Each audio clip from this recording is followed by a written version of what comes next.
You know that quiet moment in early spring when you wander past the garden center. Those cheerful pots bursting with color, tempting you like old friends. You bring a few home, tuck them into containers on the porch, and by August they're slumped over, leaves crisp and brown, leaving you wondering what went wrong. I've been right there with you, my hands in the soil, wondering why my little balcony haven kept fading away. But then I started listening closer to what the earth was whispering. Turns out, it's not you at all. It's the plants nobody warned you about. These 17 perennials, they're the quiet heroes of the container world, the ones that wake up every spring stronger, tougher, and more forgiving than anything else I've ever grown. They handle drought like it's a summer breeze, shrug off a forgotten watering or two, and come back year after year, turning your small space into a thriving cottage corner full of life and color. Let me pull you in with how it started for me one sticky July afternoon. I had a row of tired annuals wilting under the sun, and in a moment of pure frustration, I swapped them out for a handful of these rugged souls. What happened next felt like magic from the soil itself. The sedum I planted first, with its plump little leaves holding water like tiny green sponges, just kept going. No matter how hot it got, or how many days slipped by without a drink, those leaves stayed firm, and the plant kept its shape. I learned quick that rich, fluffy soil actually makes it floppy and sad. But leaner mix, maybe a bit of grit stirred in, keeps it compact, colorful, and standing tall. In my setup, autumn fire sedum throws these deep copper-pink clusters from late summer right into November, glowing against the fading light like a promise of more good days ahead. Dragon's blood hugs low with red foliage that deepens to fire as autumn cools. And Matrona stands architectural with burgundy stems and soft pink blooms that look like they were designed for a storybook garden. Whether you're gardening in the chill of Maine or the milder stretches of the Pacific Northwest, zones 3 through 9 make this one a reliable returner. Even in warmer southern spots or across the pond in similar European temperate zones, a touch of afternoon shade keeps it happy through peak heat. Deep water once at planting, then ease back to every couple of weeks, and by fall, stop altogether. The colors explode even brighter. From there, my containers started telling their own stories of resilience, and lavender stepped right in as the next chapter. Imagine those Mediterranean hillsides where it first learned to thrive, rocky, dry, with barely a drop of rain. That's why standard potting soil, the kind that holds moisture like a sponge, is its worst enemy. I mix in a good third of coarse perlite or grit now, use pots with plenty of drainage holes, and skip the saucers completely. Hidcote stays compact and deep purple, tough down to zone 5, perfect for those cooler Midwest or Northern European summers. If humidity's your challenge, like down in the Gulf or similar mild UK spots, Phenomenal handles the heat without complaint in zones 6 through 9. Grosso brings that rich scent with continuous blooms from June to August, and here's the beautiful part. Never feed it, not once. The leaner it stays, the stronger the fragrance, and the better it repels those pesky insects naturally. Brush a hand along the stems on a warm evening, and the oils fill the air, creating this personal little haven where you sit outside. It's like having a living perfume that costs next to nothing and asks only for your gentle neglect. Russian sage followed soon after, weaving silver stems and blue-purple clouds into the mix that lasted from July clear through October. 4 full months of color that made my containers feel alive when everything else was winding down. Once those roots settle in, it blooms like it's got all the time in the world. No pests bothering it, deer steering clear thanks to the aromatic leaves. Even after the flowers fade, the stems stand tall through winter, offering structure when the rest of the street looks bare and forgotten. In zones 4 through 9, from Minnesota winters to Georgia warmth or equivalent European climates, it needs just one quick cutback to 6 inches in early spring, 30 seconds that pays back with fuller growth every year. Tuck it against a south-facing wall in colder zones for extra protection, and in milder areas, it might even hold some silver through the quiet months. What surprises me most is how it actually prefers the contained roots of a pot, growing more upright and compact than it ever does sprawling in open ground. It's like the container gives it just the right boundaries to shine. Then there are the hens and chicks, those little multipliers that feel like a gift from the garden itself. The mother rosette, sturdy as a hen, pushes out smaller chicks around her edges, each one ready to become its own plant with a simple tug and drop into fresh soil. Cobweb variety catches the eye with those delicate white threads across the surface, like morning dew caught in a spider's web. Red beauty shifts to deep burgundy as fall deepens, while Pacific blue ice stays cool and blue-gray, almost too perfect to be real. They thrive in zones 3 through 8, even in shallow 4-inch pots on windowsills or balconies where deeper soil isn't an option. Alpine roots mean they handle freezes and scorching summers without fuss. Your container is luxury compared to the rocky ridges they come from. I've watched one plant turn into a dozen in a single season when given room and good drainage. Cramped pots make them focus on survival instead of sharing the wealth. Pair them with something taller for contrast, and suddenly your arrangement has this living, expanding story unfolding right there in the sun. Catmint Walker's Low brought 6 months of blue-purple clouds starting in May, drawing butterflies like old friends to the porch.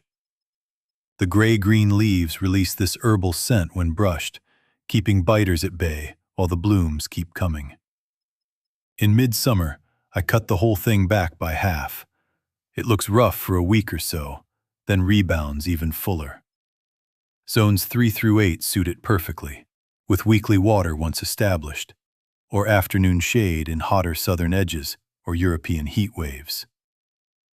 Compared to those petunias that demand constant deadheading and fresh replacements, this one returns stronger every spring, needing one trim and nothing more. It's the kind of small win that makes homesteading feel rewarding, not exhausting. Hostas like sum and substance turned my shady spots into glowing gold-leafed wonders, those chartreuse leaves up to 18 inches wide catching light like lanterns. In containers, they escape the slugs that plague ground plantings, and I can move them to just the right light. Halcyon's powder blue stays clean all season. Patriot's white margins look painted on with care. Zones 3 through 9 cover so much ground, from frosty northern gardens to milder ones across the Atlantic. Move them to a protected spot before deep freezes in colder areas, and they divide every few years, turning one plant into many without any cost. I've got some entering their 12th season, still thriving on basic care and fresh compost each spring. Coral bells, or Heuchera, painted my pots in every shade from burgundy to lime and caramel, color holding from spring thaw right through fall. Palace purple goes nearly black in certain light. Lime Ricky electrifies shady corners, and caramel shifts warm amber month by month. In zones 4 through 9, they rebound clean after freezes, or stay evergreen in milder spots. Give them morning sun for the brightest hues. Deep shade washes them out, but that simple shift changes everything in 2 weeks. Astilbe surprised me with feathery plumes that look professionally arranged but ask so little. Bridal veil glows white in shade. Fennel pairs deep red with bronze leaves, and Sprite stays compact for smaller pots. Containers let me control moisture better than ground soil ever could, leading to bigger blooms and longer seasons in zones 3 through 8. Leave spent plumes through fall for russet interest, then cut back easy. Japanese painted fern adds that metallic silver burgundy magic, stopping folks in their tracks every time. Burgundy lace amps up the purple. Ghost shines nearly pure silver, and Pictum keeps the classic midrib. Leave old fronds through winter for insulation in zones 3 through 8. They protect the crown better than anything I could add. Bergenia Winterglow proved winter doesn't have to mean empty pots. Pink flowers push up early, often while frost still lingers, and glossy leaves turn deep burgundy in fall.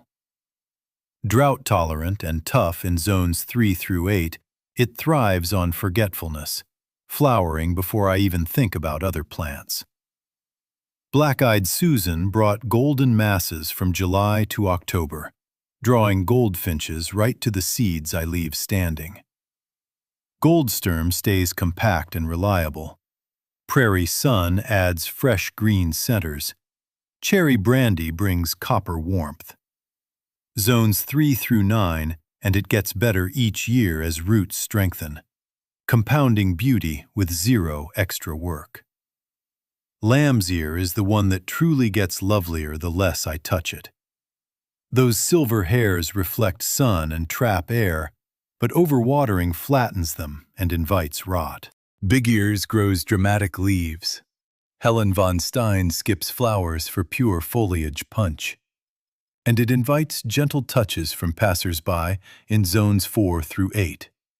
Water it less and watch the magic happen.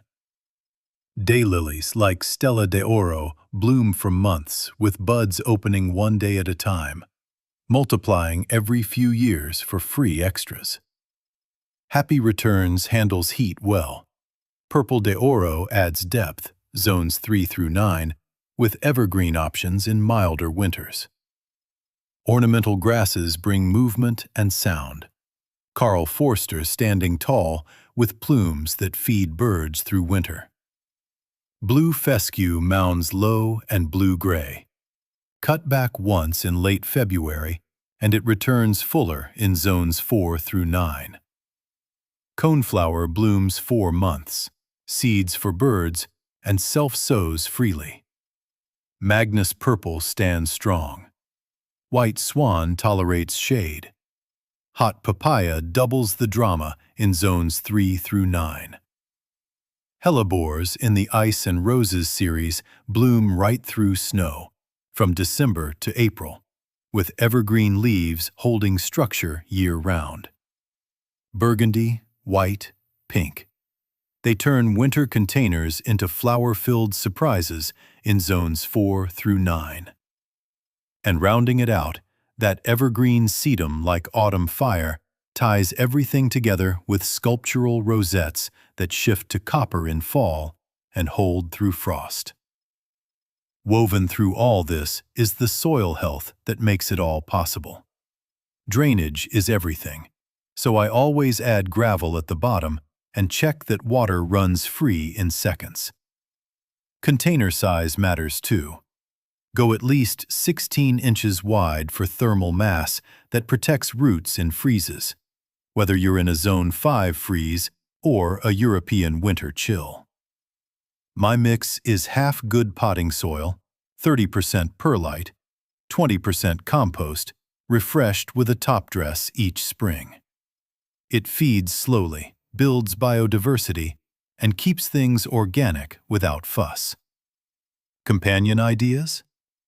Tuck lavender near catmint for a fragrant pest barrier, or sedum beside lamb's ear for a silvery drought duo that draws pollinators all season. Common slips I've fixed over time?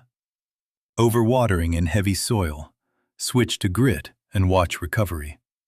Or forgetting zone tweaks, like extra shade in southern heat or wall protection in northern cold. These small adjustments turn potential failures into thriving stories, season after season. There's a gentle satisfaction in stepping out to your containers on a crisp morning, seeing those same plants pushing up fresh growth, knowing the soil beneath is richer for their presence. They invite birds, butterflies, and that quiet joy of low-effort abundance. Why not start with just one or two this season? Grab a pot, mix that simple soil, and let these perennials show you what a little trust in nature's ways can create. Your garden will thank you with colors that linger, life that returns, and a space that feels like home, no matter the weather. Go on, try it. The soil's waiting, and so are the small wins that make it all worthwhile.